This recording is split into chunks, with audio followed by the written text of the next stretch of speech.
Know about this?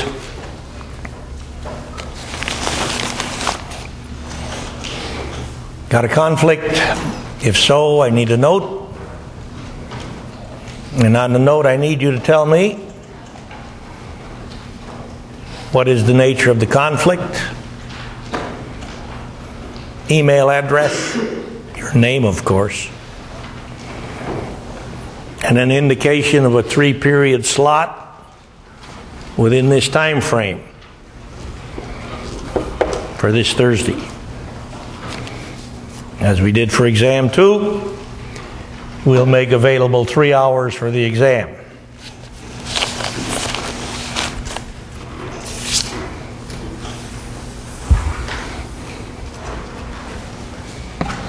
Throughout the term, I have reminded you on a number of occasions about the importance on your part to be able to get at molecular structure, the most important property of any species whose structural integrity is maintained by covalent bonds, and that's most species. Simplest way to play this game is to write the Lewis structure, interpret it in light of hybrid theory and VSEPR theory, so you can get at the theoretical aspects of bonding for the material and ultimately get at the material's geometry, shape. And again, as I've told you, if you need review of this, what you need to know is in chapter 23, pages 2320 to 2323. And on page 2323, everything you need to know is summed up. So if it's necessary on your part to review this stuff, now is the time for sure, as it is an integral part of what we are going to tackle. Rationalizing strengths of Bronsted-Lowry acids and bases. A property of such which always depends on structure. Now, to lay foundation for this, I gave you this assignment. I'm not going to ask for a show of hands. I could tell by the number of hits that at least some of you have looked at this. I hope you've all looked at this. I reviewed this lecture yesterday myself. I don't know that I can do a better job in presenting that lecture. So you might just as well look at the lecture as it stands online. I made a couple of editorial comments that are right there associated with the lecture on the screen. Comments which tells you at what time in the lecture I made a tongue slip, or at what time in the lecture I should have said something in addition to what I said. It's not much. Most of the lecture is intact as it stands. Again, the meat and potatoes of that lecture is stuff you should have done in 2045, but I don't know if you did. Because I've had to find out the hard way, and this is not your fault. That a lot of the stuff that you need to get from 2045, you don't get. You come in here without that stuff. So I do the best I can to get it to you, because I can't hold you responsible for what was not presented to you. That's not your fault. So,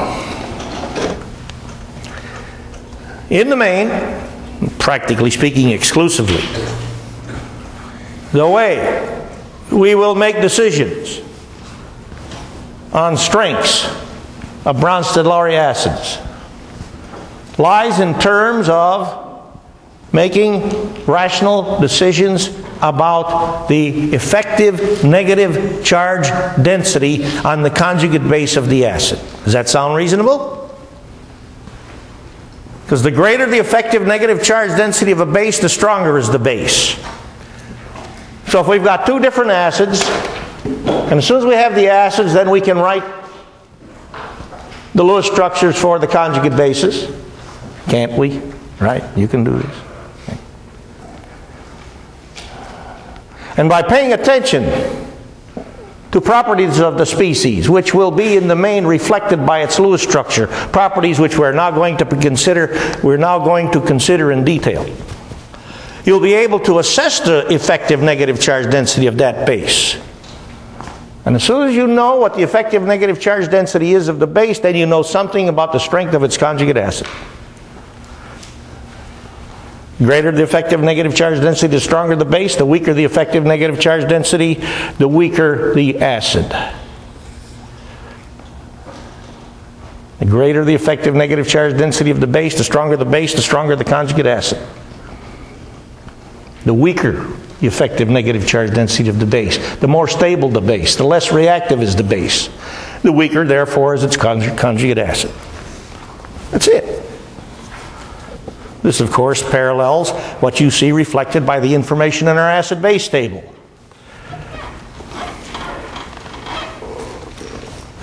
Hydronium is a much stronger acid than acetic acid, which immediately tells you that water is a much weaker base, a much less reactive base than acetate ion.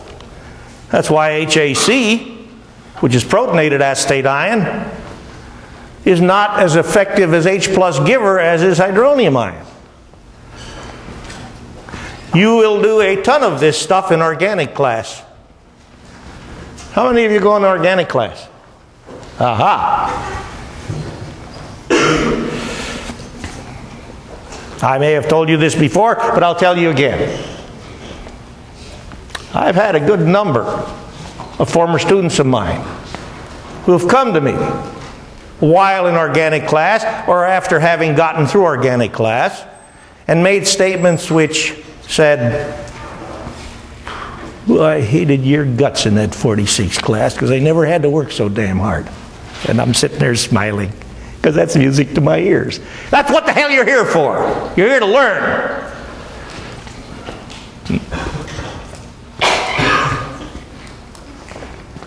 But then they go on to say, but boy, did I find out that was of great value when I zipped through organic class and made A's. There's a lot of what goes on in organic class. From a let's understand it standpoint, I make a point of providing foundation for that stuff right here. That's what this is supposed to be. It's a building process. I present this material to you as if each and every one of you is in pursuit of a PhD in chemistry. That's the only way I'm going to teach this class. This is chemistry class, isn't it? I'm not going to say, well, you want to be a physical therapist, so you don't have to pay attention as much as this person who wants to be a doctor. And this person who wants to be a doctor doesn't have to pay attention as much as this person who wants to be a PhD chemist. The hell with that. Everybody in here is being trained to be a PhD chemist. And every class you take ought to be presented just like that. Because that means the class is really getting at the nuts and bolts of the subject at hand.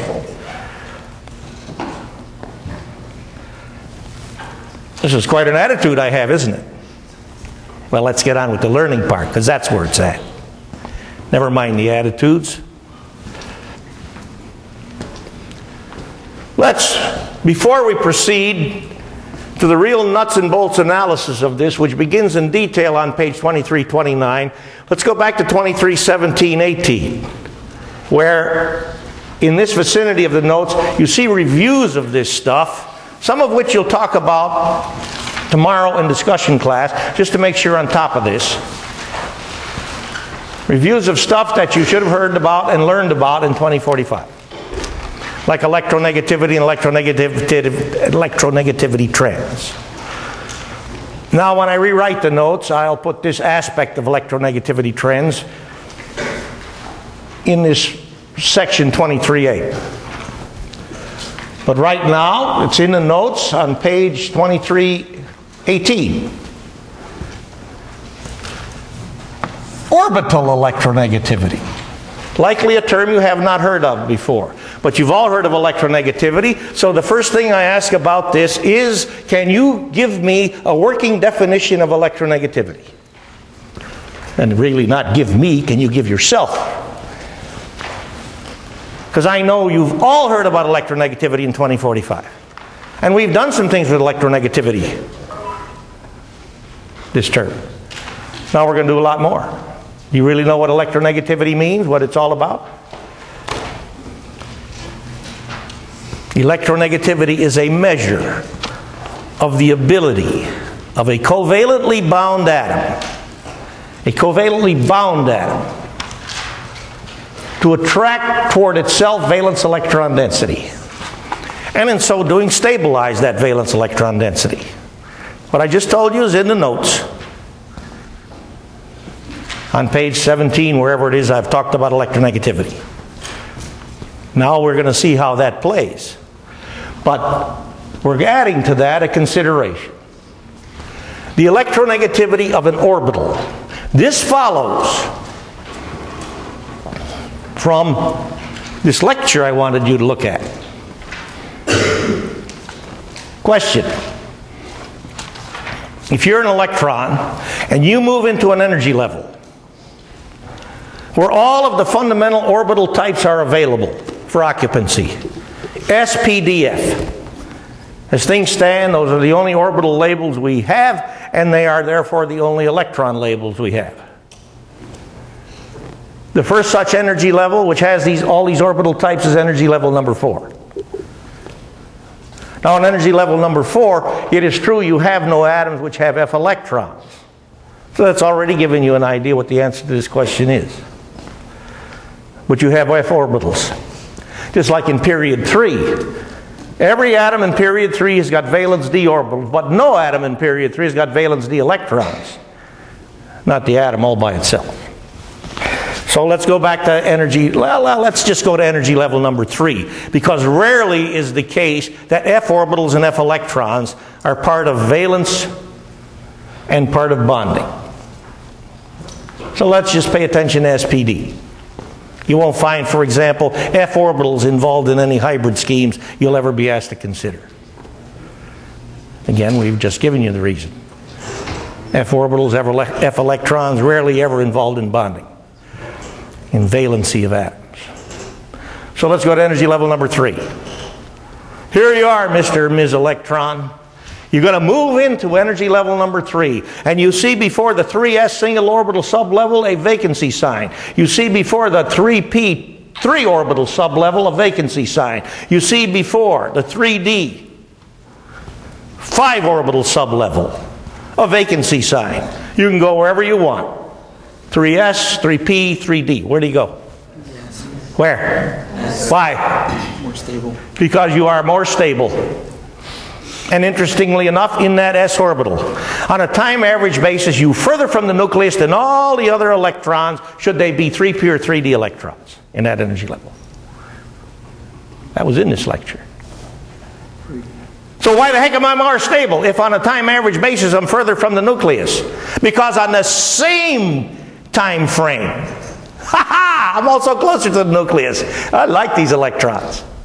I told you this in the lecture. They're not just particles, they have this very important property of waves, which means simultaneously, this thing is in many places. In fact, an infinite number of places at the same time.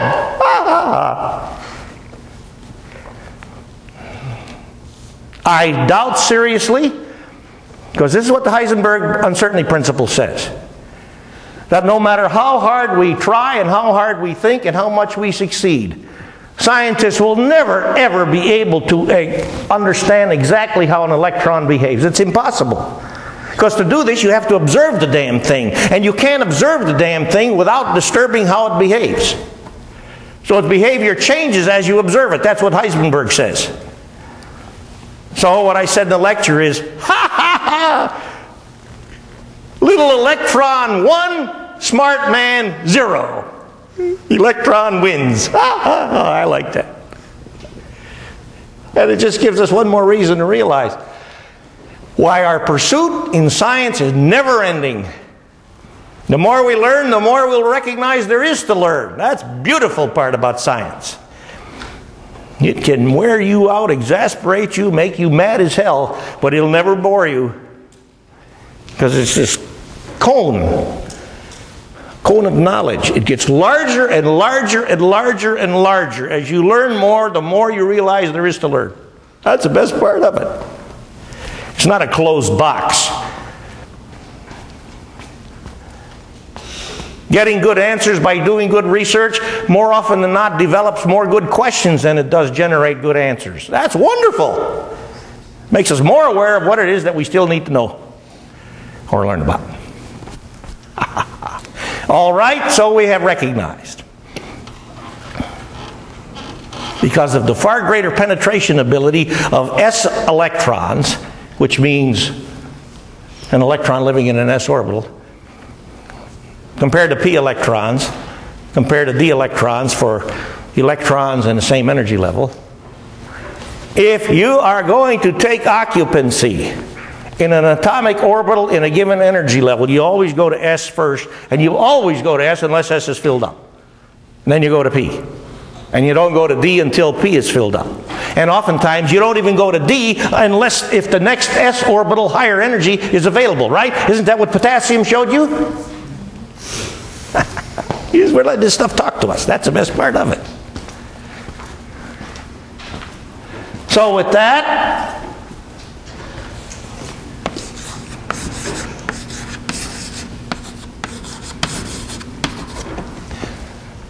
I'll put down the three types of orbital constructions which follow from a blend of S and P orbitals, with the S and P orbitals all taken from atoms in the same energy level.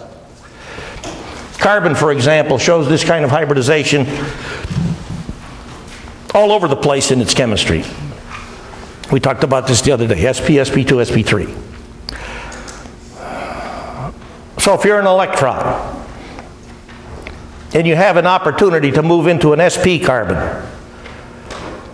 an empty sp orbital on a so-called sp carbon, or an sp2 carbon or sp3 carbon, tell me, Mr. or Ms. Electron, in which of these hybrids will you take occupancy?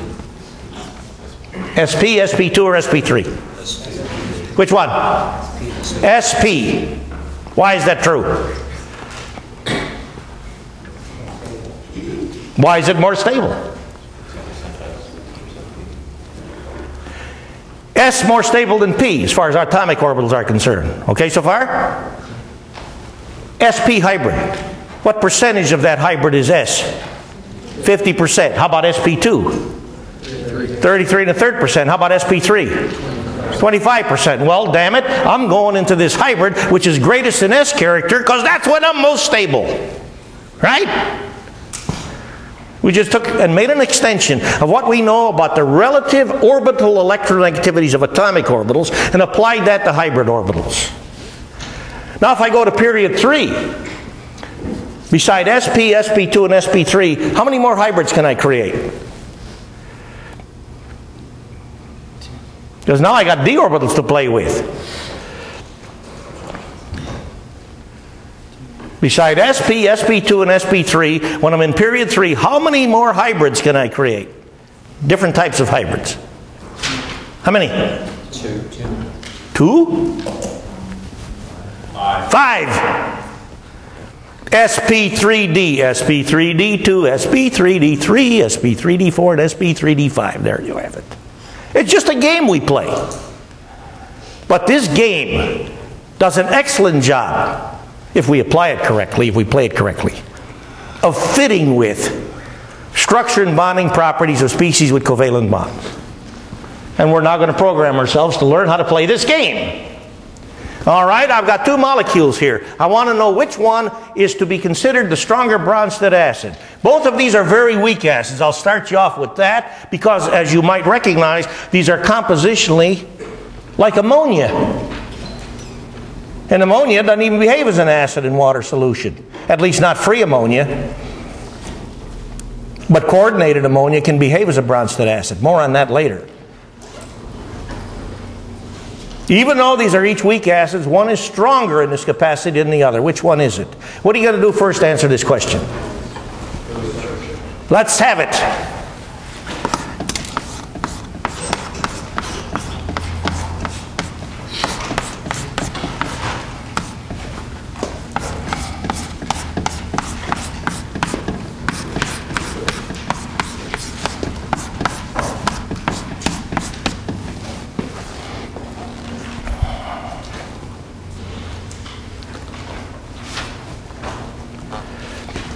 And you know me, I don't bother with dots for non-bonding pairs or non-bonding electrons.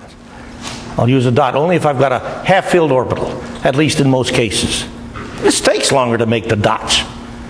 And for me, I'm up here in this cloud of chalk dust. I don't know if this is an electron or a chalk dust. And I need to know this, because I'm passionate about these electrons. I just told you they're smarter than man.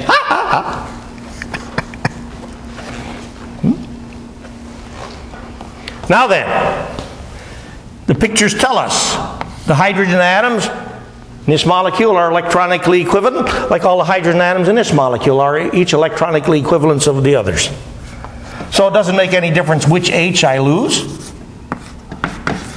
if this behaves as an acid, as it doesn't make any difference here which H I lose if this behaves as an acid. So these are the bases which I wind up with.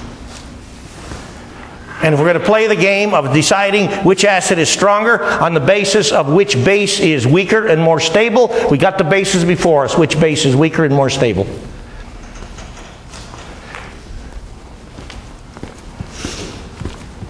Let's give them a label reference.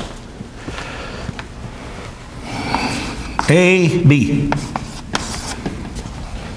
Base A is more stable. How many vote for that? Base B is more stable. How many vote for that? Most all of you voted for the wrong base. What's going on here?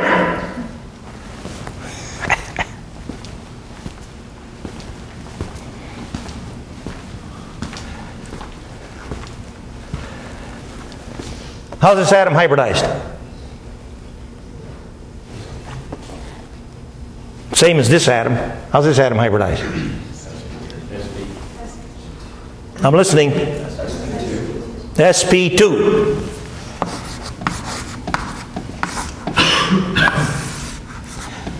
Hybrid? Hybrid? What is it? sp3. You know how to look at an atom in a Lewis structure and determine its hybridization? In most cases, all you need to do is count up the number of sigma electron pairs. Now, this obligates you to be able to determine a sigma electron pair, because non-bonding electron pairs are most often sigma. But we're going to show you something today which likely you haven't seen before, where sometimes non-bonding electron pairs which may appear to be sigma are not. But so far, let's keep it as it stands. At this point, all non-bonding electron pairs are to be treated as sigma, and hybridization applies strictly to the sigma valence electron structure. Did you hear that in 2045?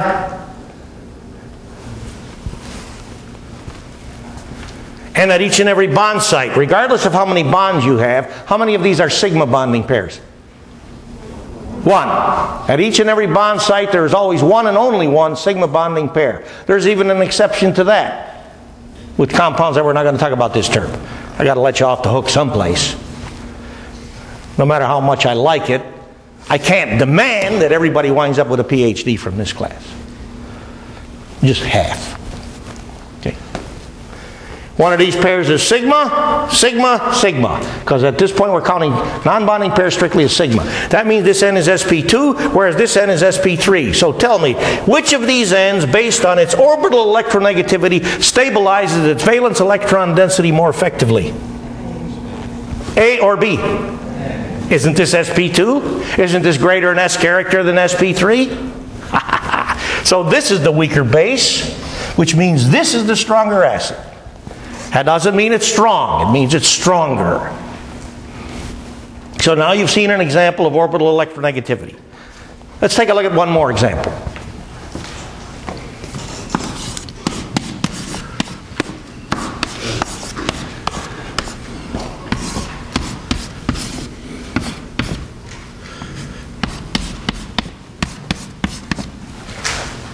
Carbon dioxide, formaldehyde.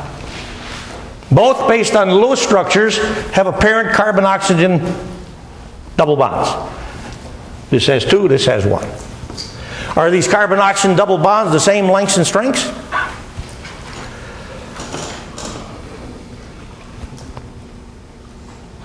If I go to the laboratory with techniques like infrared spectroscopy, where I can measure bond lengths and strengths, will I find these CO bonds to be same in strength and length as this CO bond?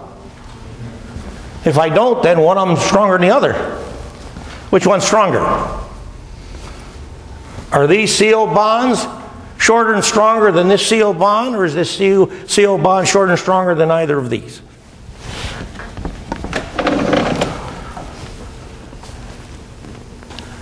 If you apply what we just talked about, you'll know how to answer this. Let's look at hybridization.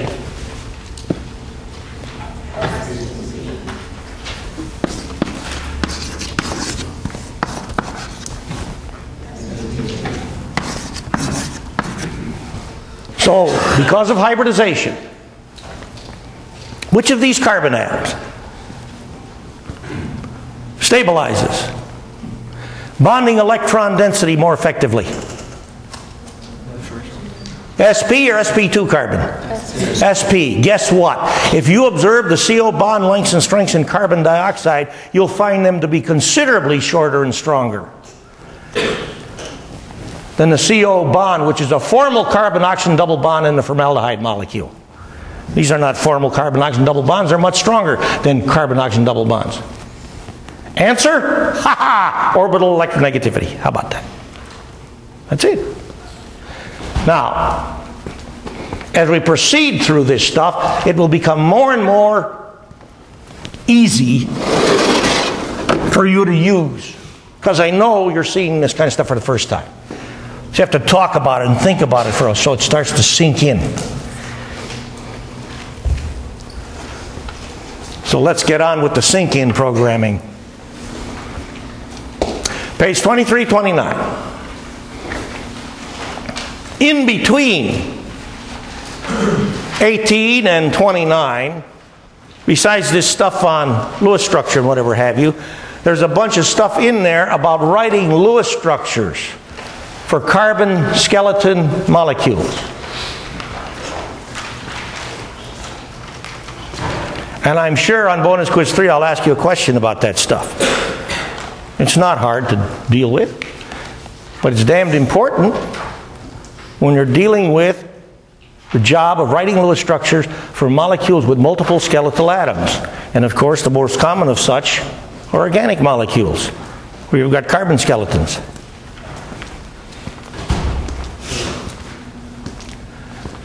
We're considering 3 atoms, X, Y, Z. X, Y about the same size. X and Y each much bigger than Z. X, Z about the same electronegativity. X, Z each more electronegative than Y. That information is there, okay, in case you've forgotten it. Now then, if these are part and parcel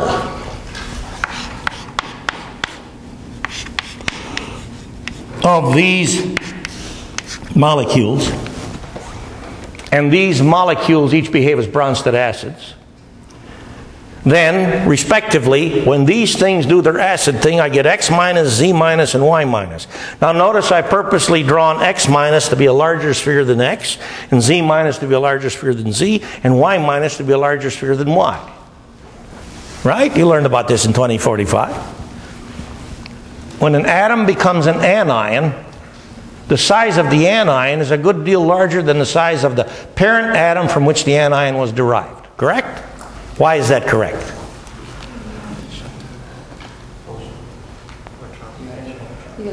Well, we added an electron. Therefore, we've increased the degree of electron-electron repulsion in the cloud relative to the parent atom. And we've lowered the stabilizing factor, haven't we? What's the stabilizing factor? The ratio of protons to electrons. Because for any atom, the proton-electron ratio is 1 to 1. When we go to the anion, it's 1 to some number bigger than 1, depending upon how many electrons we added. So not only do you have a smaller nuclear attraction acting on the electrons in the anion, you have a greater degree of electron-electron repulsion. Guarantees this anion is going to be bigger than the atom from which it was derived. That's why I drew these pictures like this. But what we want to know is, for starters, how can we expect these two molecules to compare strength-wise as acids?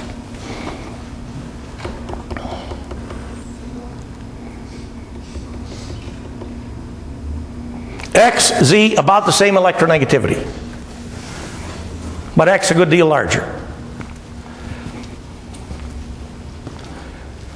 Which anion, X minus or Z minus, will have the greater effective negative charge density? Because that's going to be the stronger base.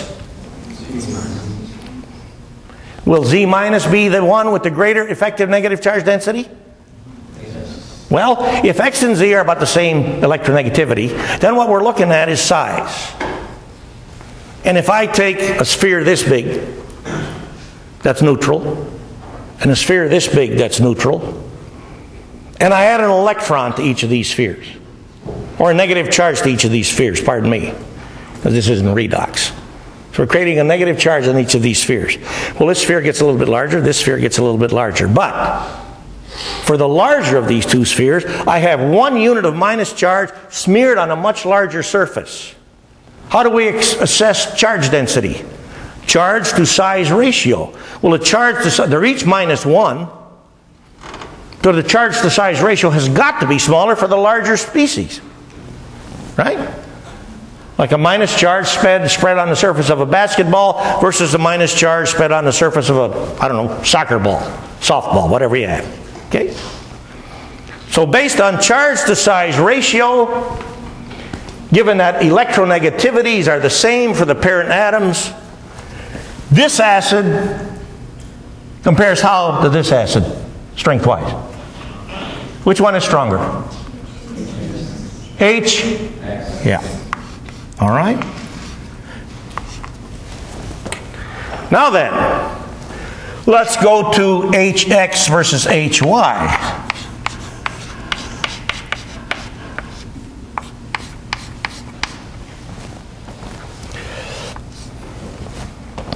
These atoms are the same size, practically speaking. And there are a number of examples of this, shown by real atoms. We'll talk about such in a moment. X, Y about the same size. Well, I make the anions. Here's X minus, here's Y minus. Which of these should I expect to be the stronger base? If X is a good deal more electronegative than Y, that's what I've said. Do you understand what this property of electronegativity means? It stabilizes valence electron density, stabilizes, dilutes it, makes it less reactive, makes it peaceful. So which base is weaker, X minus or Y minus? Which base is weaker? X minus. X minus is derived from X, and X is more electronegative than Y. More electronegative. The greater the electronegativity of an atom, the more effectively it stabilizes negative charge density. That makes it less ready to use that negative charge density to react with something. So we found out that between these two bases, which base is more reactive? This guy. So we found that HX is a stronger acid than HZ because of charge to size ratio, and now because of electronegativity, we found out that the HX is a stronger acid than HY. Okay? What about HZ versus HY?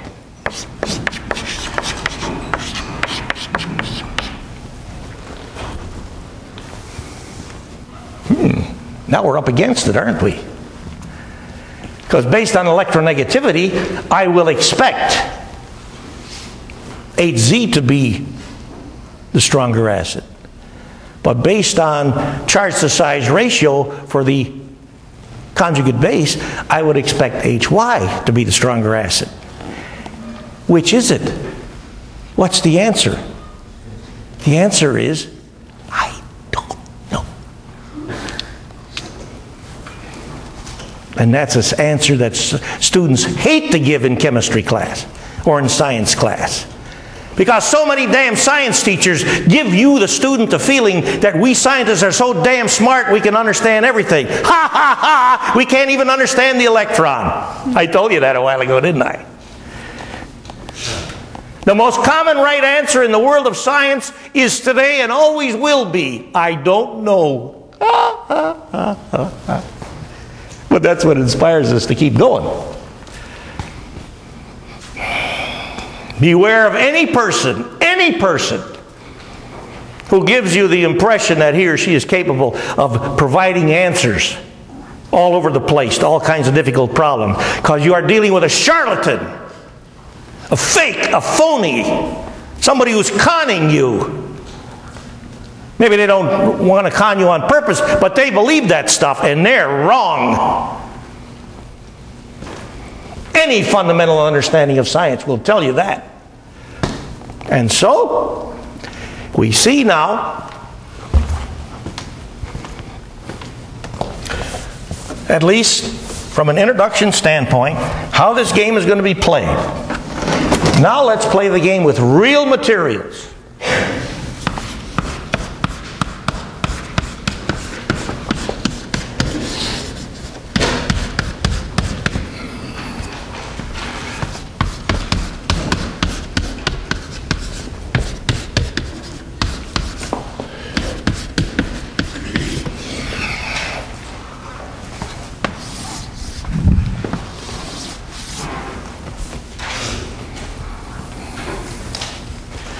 Hydrogen derivatives of fluorine, chlorine, bromine, iodine, these atomic members of family 7A, and hydrogen derivatives of nearest neighbor atoms from period number 2, discounting neon. Why do we discount neon? Can't get the damn stuff to react. Okay? Now then, we have not, this term, talked about, at least not if my memory serves me correctly, the acidity of HBr and HI. But we've talked about these two. How do these compare strength-wise? This is a much stronger acid than this, isn't it? This is even one of our strong acids. This is stronger than hydronium ion. This is stronger than nitric acid. But this is a weakie. This is a good deal weaker than hydronium ion. So we know as acid strength's concerned, this is much stronger than it. Well then, from that fact and that fact alone, you bet you can establish a trend. Which of these 4 acids do you bet is the strongest? Which one? And then HBr and HCl. So if we put these in our table, they're going to be occupying a higher up position in our acid column than HCl. If my memory's right, this is, I don't think, quite as strong as sulfuric. This is stronger. Pretty damn strong acid. Now let's look at these. In family hydrogen derivatives, in period hydrogen derivatives. Well, we know about this stuff too, because we've talked about the acid strengths of these two. Which one is the stronger acid?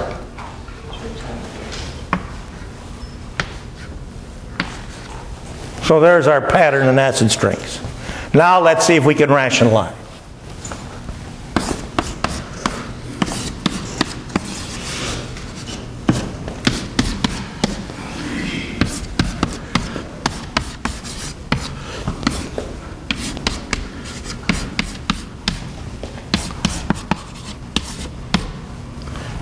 There's our conjugate bases. Well, we already know the answer from a relative strength standpoint, don't we? If this is the acid strength trend, then this is the base strength trend. And if this is the acid strength trend, then this is the base strength trend. But why?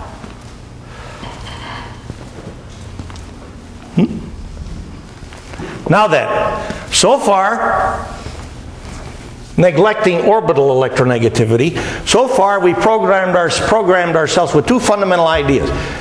Stabilizing effective negative charge density based on charge to size ratio, and stabilizing negative charge density based on electronegativity, atomic electronegativity, not orbital electronegativity. Okay? Well then, you got two arguments. Will both of these arguments apply to this trend?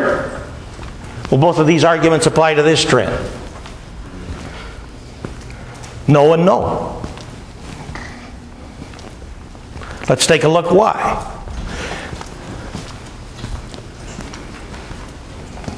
Which atom in the periodic system is of greatest electronegativity? Fluorine.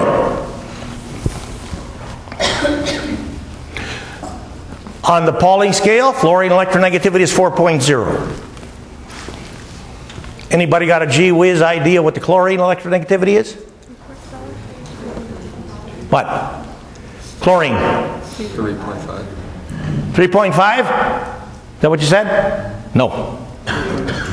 The second most electronegative atom is oxygen. Have I not told you that it's a lot of fun to think about electronegativity? A lot of fun. Fluorine, oxygen, nitrogen. Now it is true that nitrogen and chlorine have about the same electronegativities. But I use the device FON because there's a hell of a lot more important molecules with nitrogen in composition than there are with chlorine. Plus nitrogen is the left side neighbor of oxygen, which in turn is the left side neighbor of fluorine.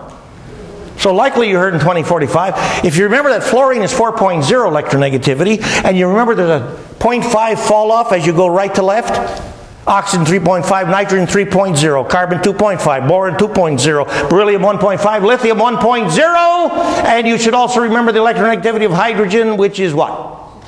2.1. Ah! So you've now recognized the only nonmetal atom which has got a lower electronegativity than hydrogen. Which is that nonmetal atom? Boron, 2.0. How about that? And if I tell you that chlorine and nitrogen have about the same electronegativities, you can say 3.0. It's really a little bit more from the information that's been about 3.1. So take note. If I'm going to argue negative charge density stabilization based on electronegativity, I'm going to pick this to be the most stable, less reactive base. Least reactive of these four. And I'm going to be dead wrong. Because this is the most reactive of these bases. This is the strongest of these bases. So electronegativity doesn't fit the game. So even though that's part of my grab bag of considerations, I've got to realize that doesn't fit this game. But charge to size ratio, hey, we have learned from this charge size analysis that we were talking about, that's in this video, that as you go inside of a family from period to period, the atoms are getting a good deal larger. So this is a lot bigger than this. And this is a lot bigger than this. And this is the biggest of them all. So here I'm smearing my unit of negative charge over the largest surface by far, and that, based on charge to size ratio, stabilizes this negative charge most effectively, making this the weakest anion. Does that fit the facts? Yes! So that's the argument I use. Now look at these four. F, O, N, C. How do they compare size-wise? Well, there's not that big a size difference between neighboring atoms, but I can recognize that carbon is a good deal larger than fluorine. Carbon bigger than nitrogen, nitrogen bigger than oxygen, oxygen bigger than fluorine. Okay? So here, based on charge to size ratio, is this not my smallest species? So here, based on charge to size ratio, I will consider this to have the greatest negative charge concentration. Because the charge size ratio is greatest for this. It's the smallest of these. Does that fit the facts? Hell no! But how about electronegativity? Ha-ha! Fluoride is derived from fluorine. And that's the most electronegative atom. And fluorine is 0.5 electronegativity units, more electronegative than oxygen, which is 0.5 electronegativity units greater than nitrogen, which is 0.5 electronegativity units greater than carbon. So based on electronegativities, can I explain this trend? Yes. Pick it up from this point next time.